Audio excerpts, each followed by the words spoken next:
राज आणि उद्धव ठाकरेंच्या मुलाखतीवरून आशिष शेलारांनी निशाणा साधलाय। मुंबईतील पुरावेळी ठाकरे बंधू कुठे होते असं आशिष शेलारांनी विचारलं। चित्रपट बघायचे, फाफडा जिलेबी खायची असा टोला देखील त्यांनी राज ठाकरेंना लगावला। ठाकरेंना मुंबईकरांची काही देणं घेणं नाही, महेश मांजरेकरांनी राजकारणात पडू नये असा सल्लाही आशिष शेलारांनी दिलाय।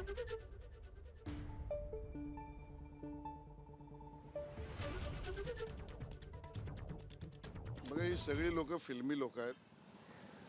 दिवस संध्याकाळी रात्री सिनेमा बघायचे, घर परिवाराबरोबर फाफडा जिलेबी खायची, मित्रांबरोबर गप्पा मारायच्या आणि मुंबईकरांशी काय लेनदेन आहे, मुंबईच्या विषयाशी काय संबंध आहे, मुंबईकरांसाठी कधी रस्त्यावर आलेत का? मुंबईकर जेव्हा पुरात अडकले त्यावेळेला कोणी बंगल्यावर तर कोणी 5 स्टार हॉटेलमध्ये होते।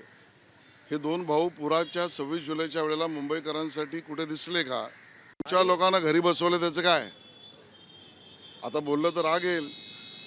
तुमच्या घरातल्या व्यक्तीला तुम्ही जिंकवू शकला नाहीत, त्यांना लोकांनी घरी बसवलं आणि ज्यांनी घरी बसवलं त्या उबाटा सेनेबरोबर तुम्ही हातमिळवणी केलीत आणि त्यामुळे मतदारांनी ज्यांना बसवलं, सत्तेमध्ये सेवा करण्याची संधी दिली, त्यांच्यावर तुम्ही टीका करताय। पहिलं तुमच्या घरातल्या लोकांना कोणी घरी बसवलंय ते आधी बघा।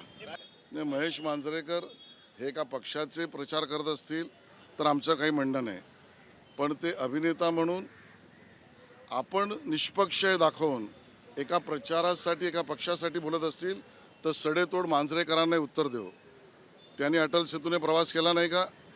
त्यांनी कोस्टल रोडने प्रवास केला नाही का? त्यांना उपनगरी रेल्वेतनं फिरण्याची माहिती आहे का? त्या ॲक्वा मेट्रोमधून कधी फिरले आहेत का? आणि म्हणून महेश मांजरेकर यांनी राजकारणात पडू नये आणि पडायचं असेल तर घोषित करावं। त्यांनाही आम्ही दाखवू, आता थांबायचं नाही। एबीपी माझा, उघडा डोळे बघा नीट।